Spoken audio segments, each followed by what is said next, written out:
तमाम बहनों, ये नापाक पाकिस्तान कभी नहीं सुधरने वाला है, क्योंकि जिस सीज फायर का कल ऐलान किया गया था राष्ट्रपति डोनाल्ड ट्रंप के 48 घंटों की मेहनत के बाद जो सीज फायर का ऐलान कल हुआ था, उसका पाकिस्तान ने फिर से उल्लंघन कर दिया है। तो मुझे मालूम था कि ये नापाक पाकिस्तान ऐसा ही करेगा। भारत को इसीलिए पाकिस्तान की एक भी बात पर कभी भी किसी भी प्रकार का कभी भरोसा नहीं था, क्योंकि पाकिस्तान अपने मंसूबों को किस तरीके से अंजाम तक पहुंचा सकता है उसको भारत बखूबी जानता है। जिस सीज फायर के लिए कल 5 बजे से ऐलान कर दिया गया था, कल 5 बजे से सीज फायर को लागू कर दिया गया था, उसी सीज फायर को कल रात 9 बजे से पाकिस्तान ने तोड़ दिया। उसके बाद पाकिस्तान के हुक्मरान आके कैमरे पे कहते हैं कि हमारी तरफ से कोई भी उल्लंघन नहीं किया गया।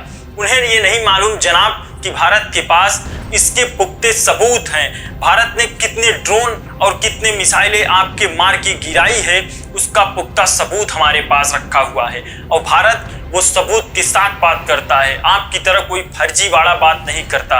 एक तरफ जहां आप अपने सीने चौड़े करके भारत के सामने युद्ध के लिए ललकार, वहीं दूसरी तरफ अमेरिका के पैरों पर गिरकर उससे युद्ध विराम के लिए कहते हो। तो दोस्तों, ये हमारी जनता और पूरी देश की जनता ये देख रही है कि ये नापाक पाकिस्तान अपने मंसूबों को कामयाब करने के लिए किस हद तक जा सकता है। जो पाकिस्तान सीज फायर का उल्लंघन कर सकता है, जो पाकिस्तान सीज फायर के ऐलान के बाद रात 9 बजे के अंधेरे में चुपके से भारत के ऊपर वार करता है, उस पाकिस्तान के किस बात पर भरोसा किया जा सकता है।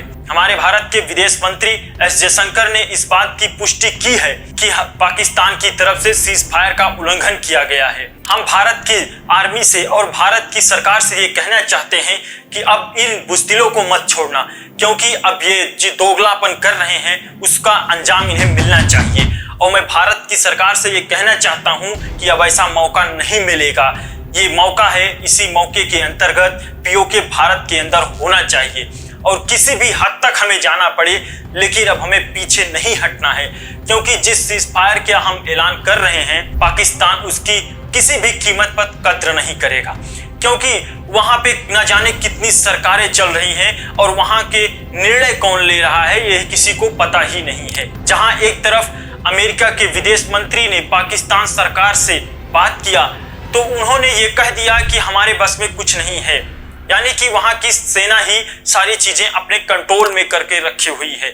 उसके बाद पाकिस्तान के विदेश मंत्री ने वहां के सेना से जनरल मुनीर से बात किया और उसके बाद जाकर सीज फायर का ऐलान किया गया। ये ऐलान बताता है कि पाकिस्तान में सरकार नहीं सेना की चलती है, और वो सेना जो कायरतापूर्ण तरीके से व्यवहार करती है, उस सेना का जो मुखिया है वो मदरसे से पढ़ के आया हुआ है। आप सोच सकते हैं वो किस प्रकार के माइंड से निकला हुआ है, यानी कि किस कट्टरता से निकला हुआ है। जो जनरल हिंदू और मुस्लिमों की बात करता है, धर्म की बात करता है, वो किसी देश के हित के लिए कैसे काम कर सकता है।